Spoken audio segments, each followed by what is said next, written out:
Okay, hi everyone. It's been a long day, but last but not least, we have Juska Teittinen, a design pilgrim, who is going to give us an introduction to design. Welcome, Juska.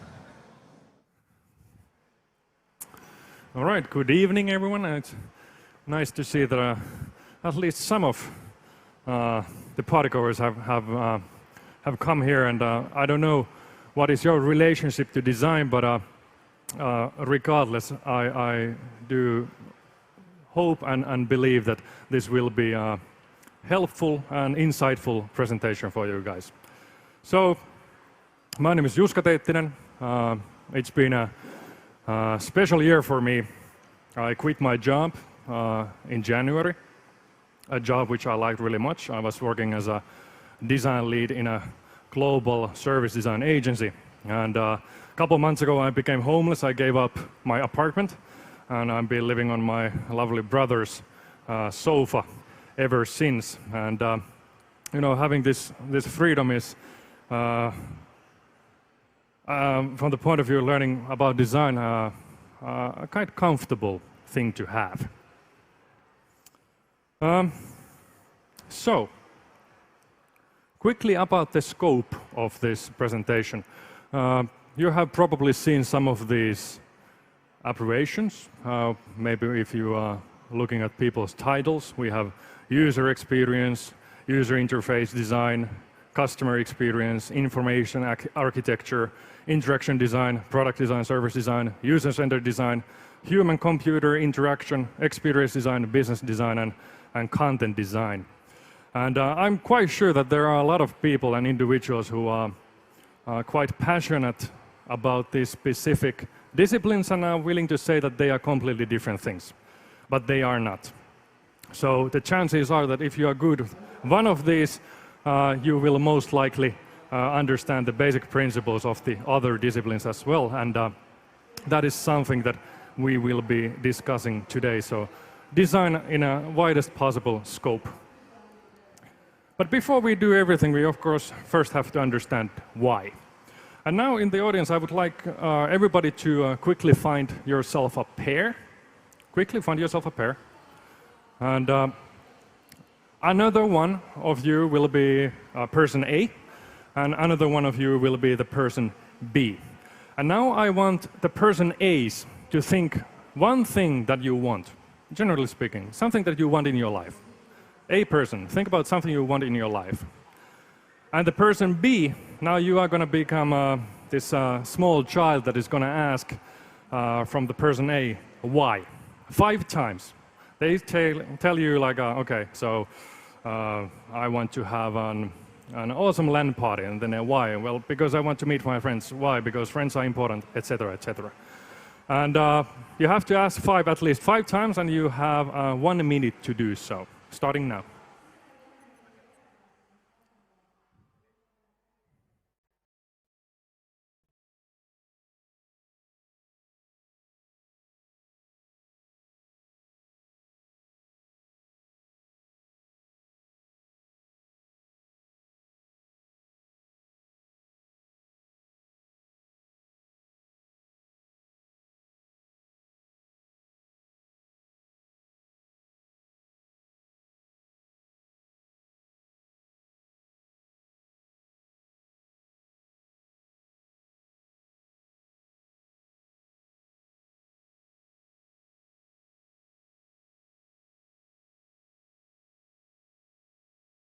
All right. People are laughing, so we are kind of getting deep, which is a good indication. Now, if you would do the honors, now the mic will go around, and I think we take 5 samples. So, person B's, tell me what was the last answer you get to your last why question. There we go. The last answer was she must pay his rent. She's rent, actually. All right. Really tangible thing. All right. Someone else there? You guys? Don't be shy. Don't be shy.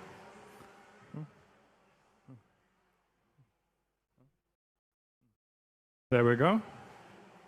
Well, actually, I didn't really hear because he was laughing and he doesn't remember anymore. So I guess we reached something really deep. All right. Well, laughing counts as happiness. That's a good thing. All right. Maybe the guys in the front row. There we go.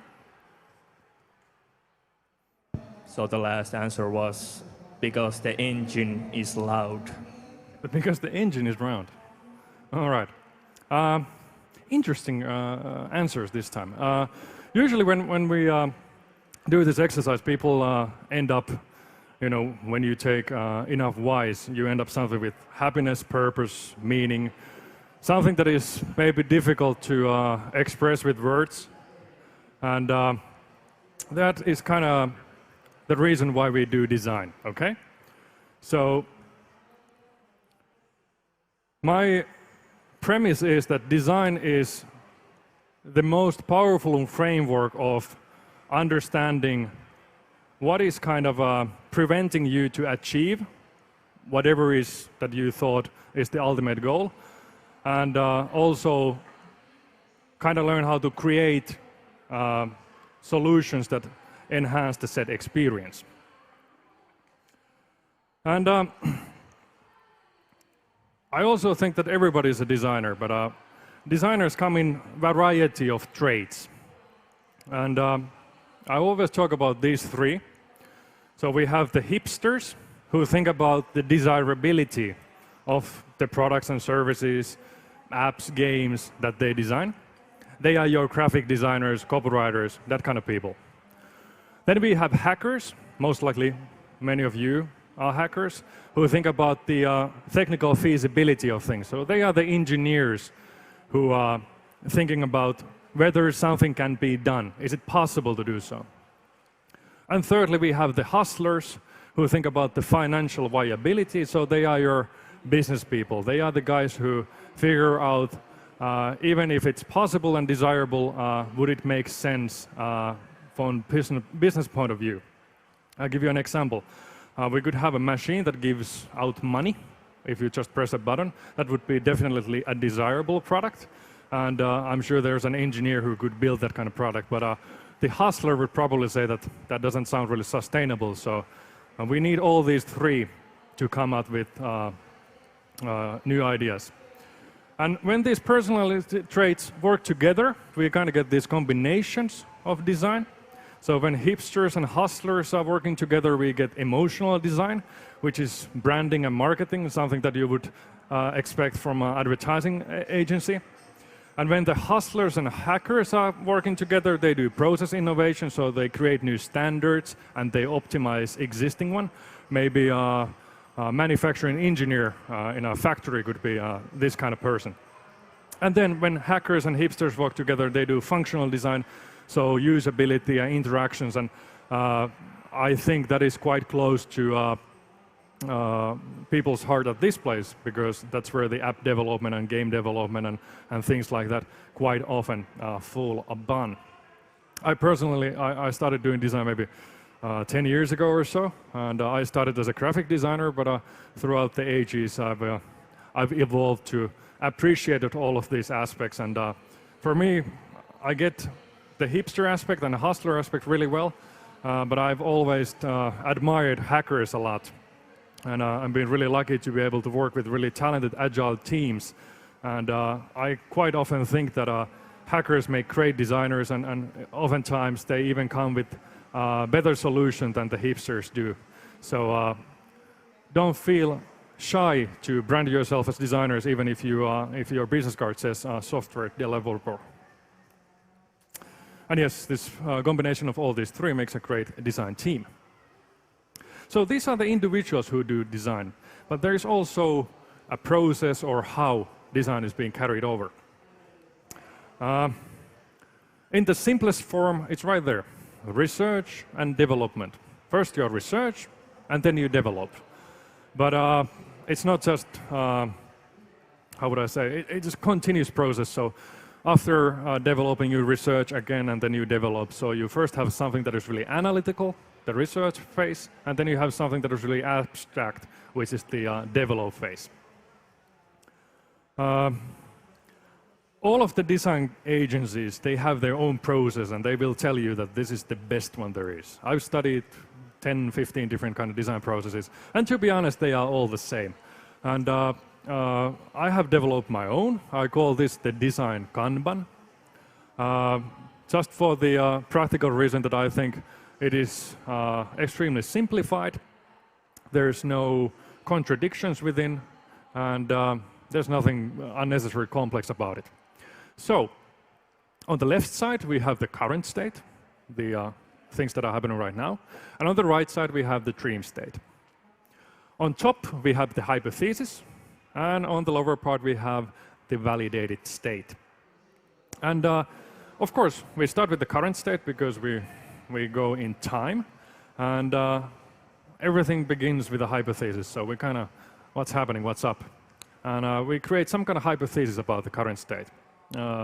If you are making a game, maybe you make an assumption what kind of games people would like to play, or maybe you have an idea like maybe this kind of game would be really cool to make from our team's capabilities point of view, or something like that. And then you validate that. So you start asking like, what is?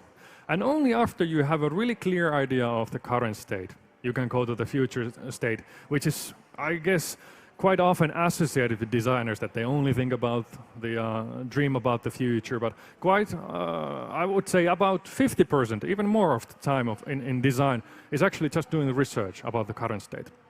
Because otherwise, you are solving the wrong kind of problems. So you again make a hypothesis about the future state. You ask, what if? And then when you come up with all kinds of concepts and prototypes, you validate the ones that actually work with your users or customers or whoever you are designing for. And each of these stages, they have a specific kind of activities. I will give you a few examples. And in each stage, the participants have a specific kind of role, because design should not be done in isolation. Most likely 99.99999% of people are not working in your team or in your company even, but they might still have really good ideas. So co-creation is an integral part of design.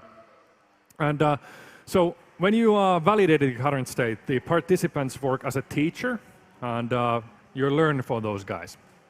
Then you prioritize all the findings. So these are the key pain points that were identified, or the biggest opportunities that were identified. And after that, you take the participants together again, and then they work as designers, and then you come up with the crazy ideas like said earlier. Then again, you do the prioritization, find the ones that are most relevant, and then you contextualize those. And yeah, so examples for finding what the current state is. Here we have two axes. First, we have the attitudes and behaviors. So it's a very different thing what people say and what they actually do. Like, let's say that I went out yesterday, and today I would be telling about my experience. I could maybe say like, yeah, I didn't drink that much, everything was fine, it was cool. But if you actually look at my taxi receipt, you might get a really different story. And this is something that you find all the time people doing. And then on the other axis, we have qualitative and quantitative data. So another one you get direct insights from, and from another one you get something that is indirect, but it validates your hypothesis. And there are loads of methods that we can use. And I will not go through all of these, but the ones that I guess are most useful ones are usually the qualitative ones. So a great way to find about people's attitudes is, of course, just to go and talk with them, have interviews, maybe become a spy. And if you are, for example, designing a new grocery store, you can actually go to the grocery store, become a ninja, and kind of see what the people are doing, and ask like, what are their attitudes towards dairy products or whatever. Same thing with the behaviors. So you can actually make a lab environment.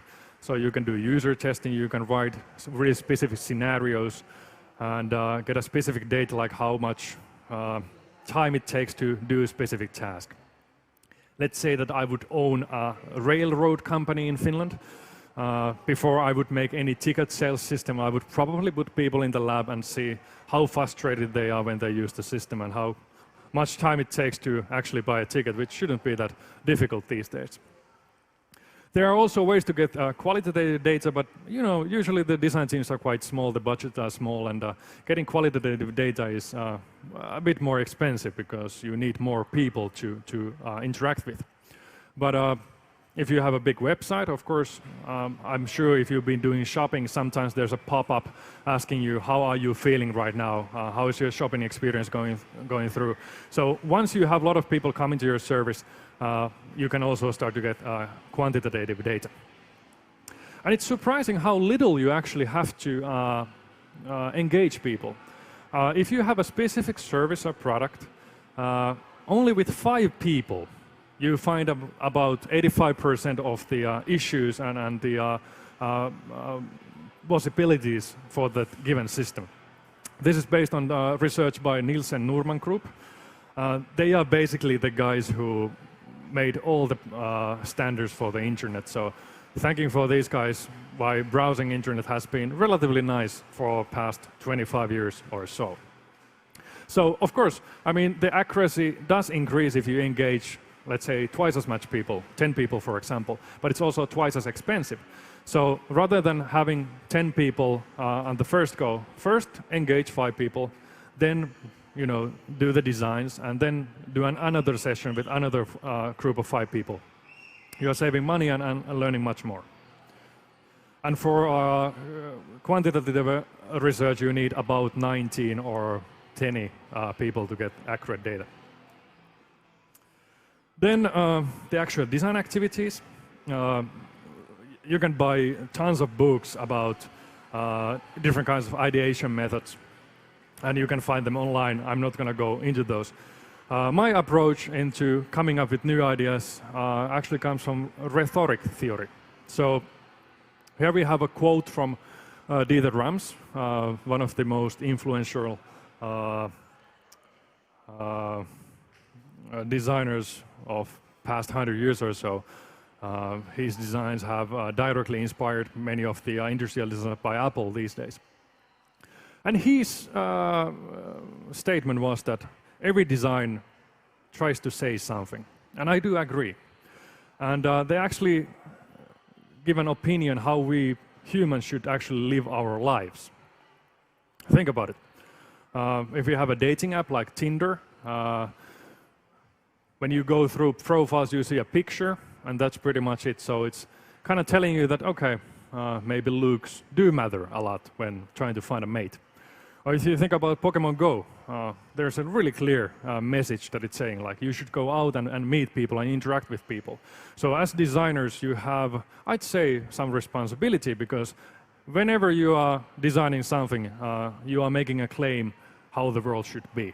And if you are not making that decision, it's going to be someone else. And I don't know, for me it would be quite difficult to sleep if I wouldn't be steering my own life and making the world look the way I want.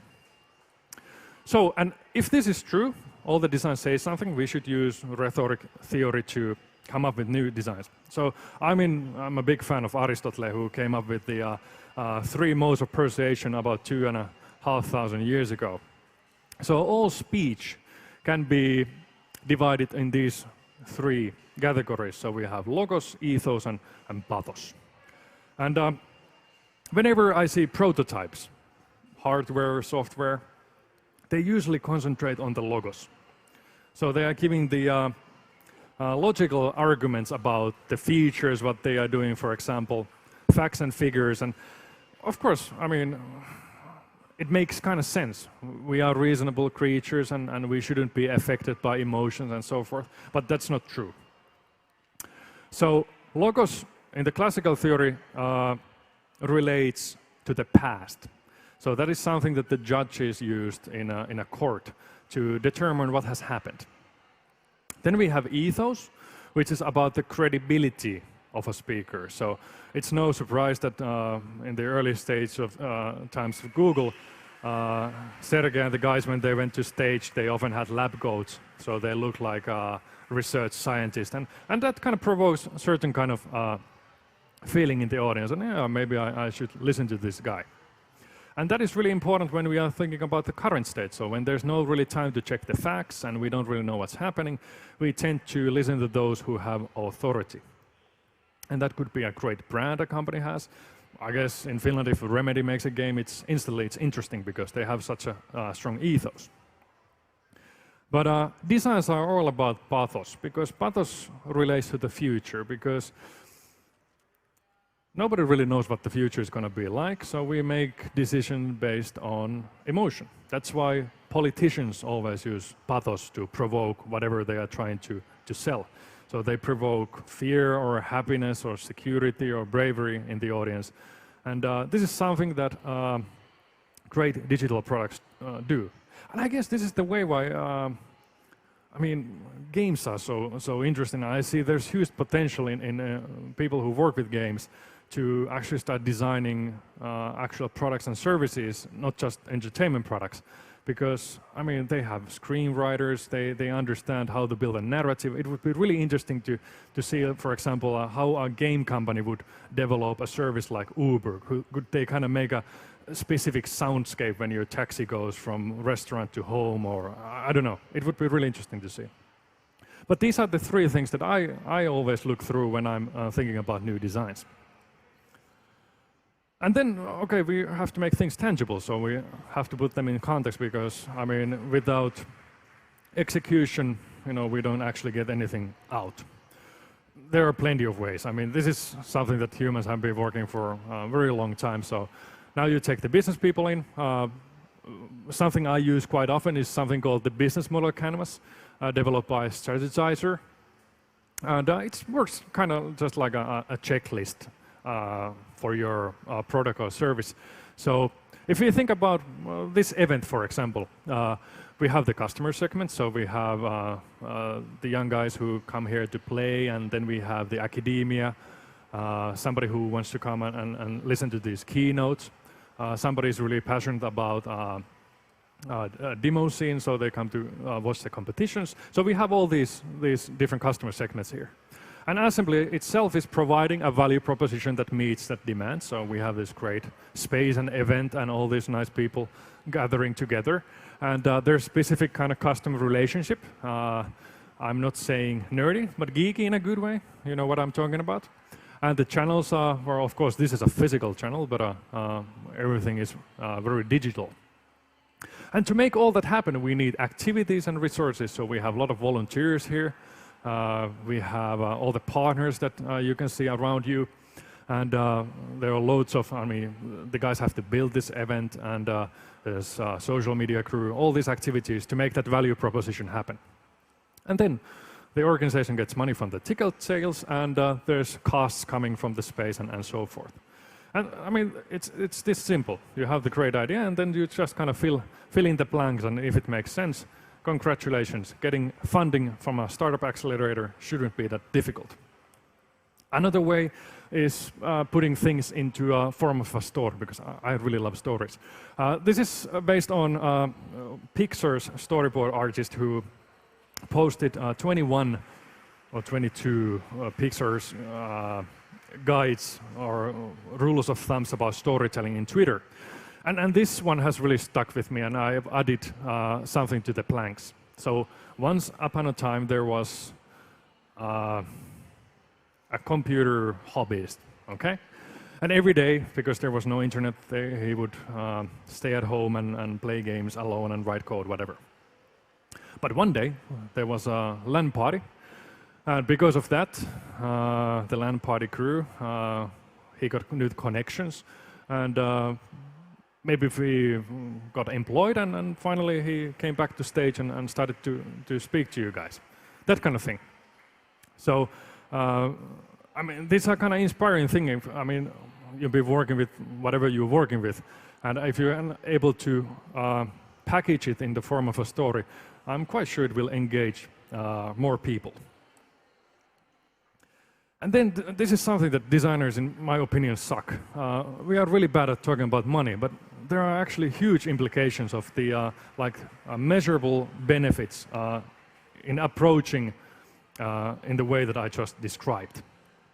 So we do know that design works, but we don't exactly know why. And it's understandable because, for example, there's no common agreement on terminology. Many designers use different kind of words for similar things. Design is still widely seen as an expense rather than an investment, so it's not being tracked from the first place. The effects on design are really wide in scope, so it's really difficult to say like, okay, we did this thing and you know how it affected there and affected there. It's really difficult to keep on track on all the consequences. And yeah, but something we do know, and this is from DesignROI project. They made a paper during when Helsinki was the design capital, and they divided the effects of design into these categories. So first, the object of design. I've been talking about products and services. They can be software, hardware, whatever. But also, of course, designers can design brands and spaces like architects and advertisement agency workers. Then design has benefits on 3 different levels.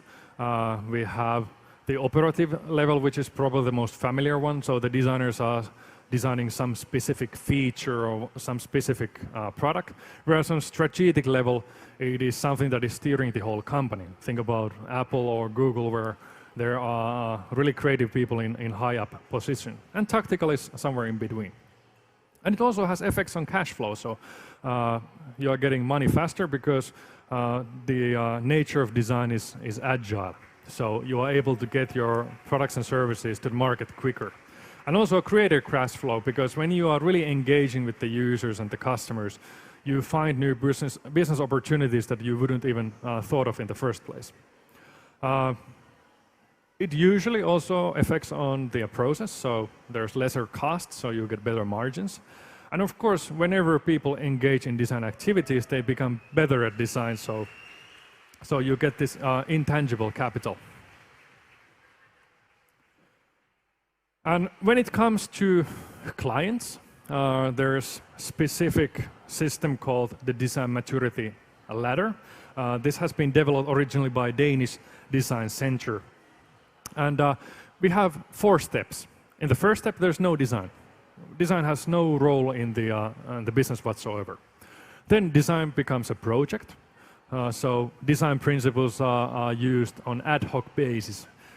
You can imagine the situation. You have already made everything, and then somebody says like, let's roll in the graphic designer. Let's put lipstick on a pig kind of situation.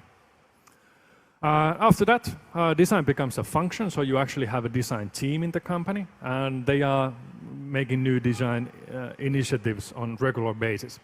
And finally, design becomes a culture, so you also have a designer on the board level people. And these kind of companies are really rare, but they do provide innovation, so come up with completely new innovations twice as often than the ones that have design as a function.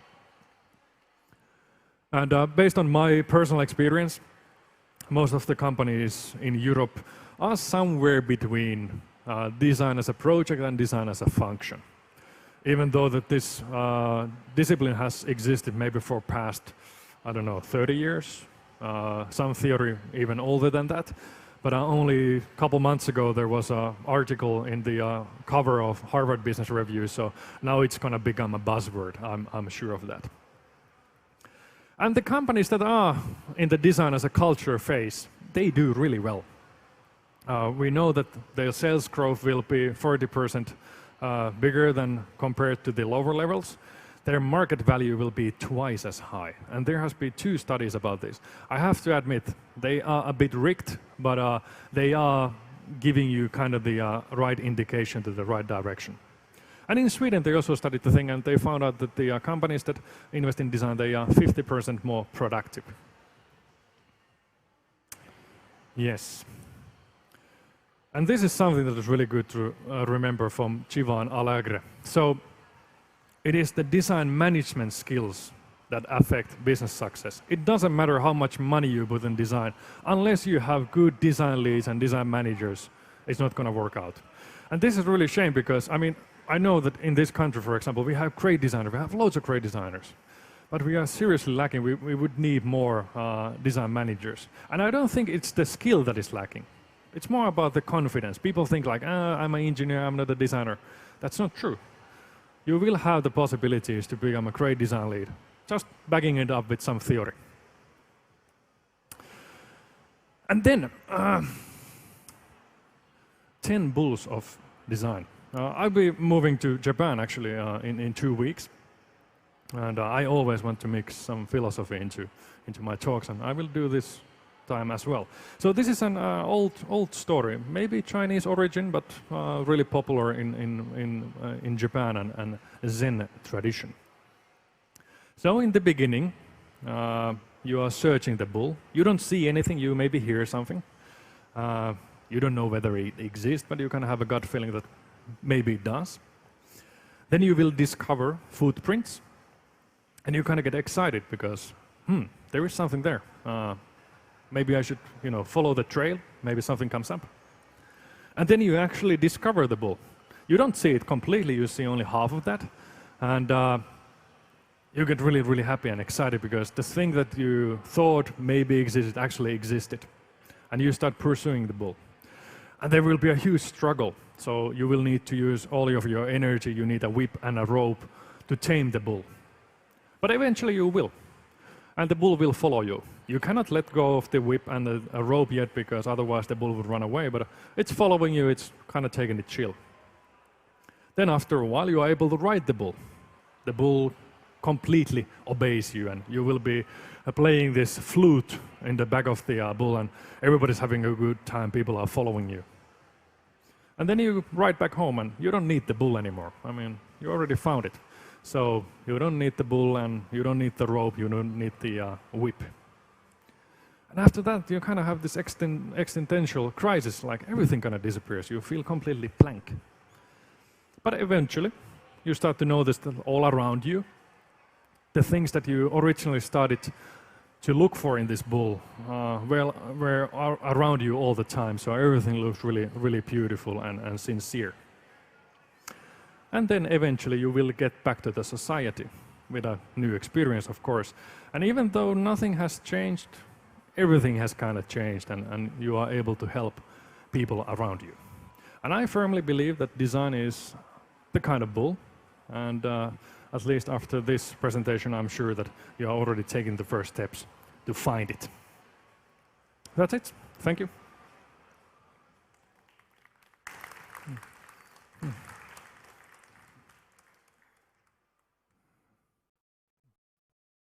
Do we have any questions?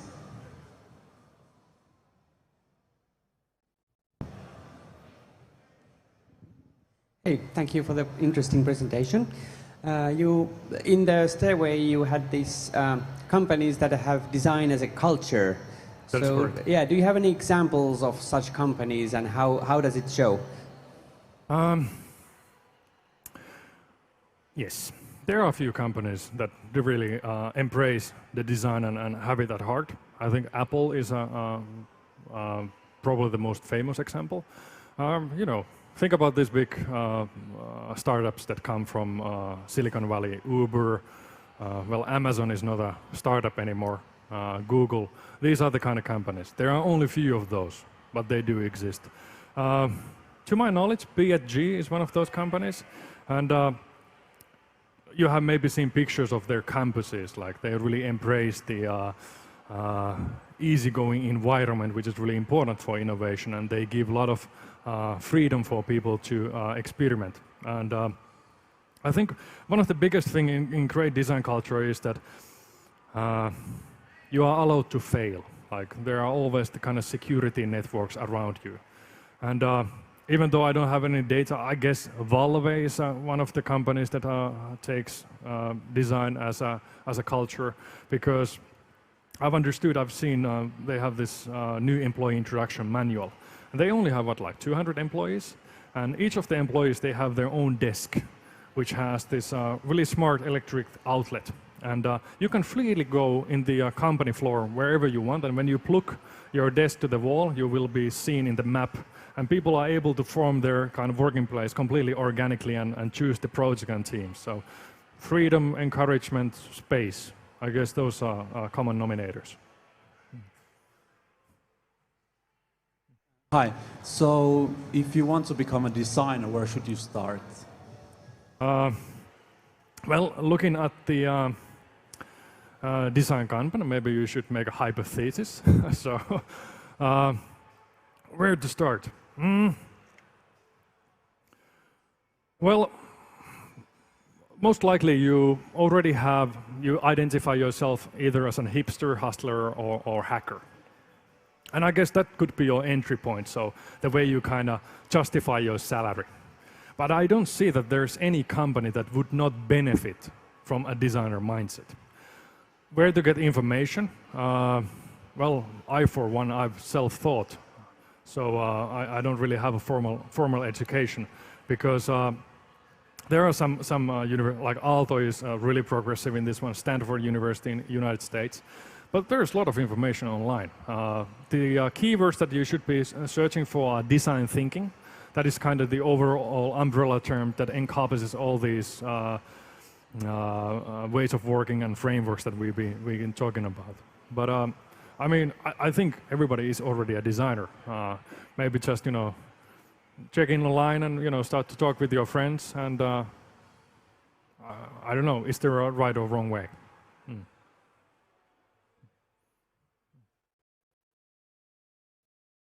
Questions?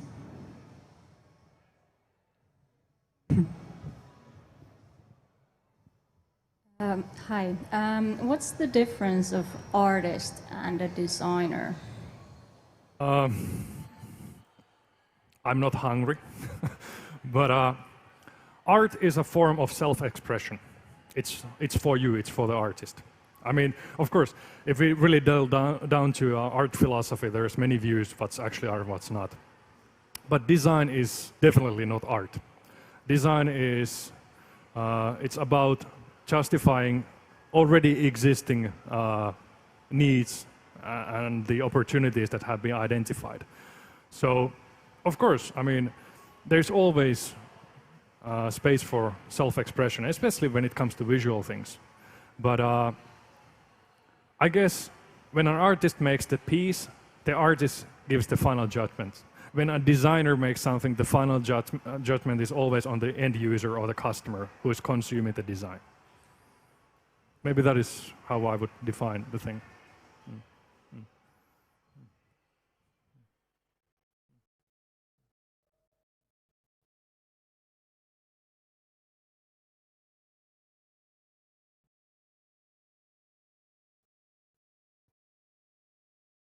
No more questions?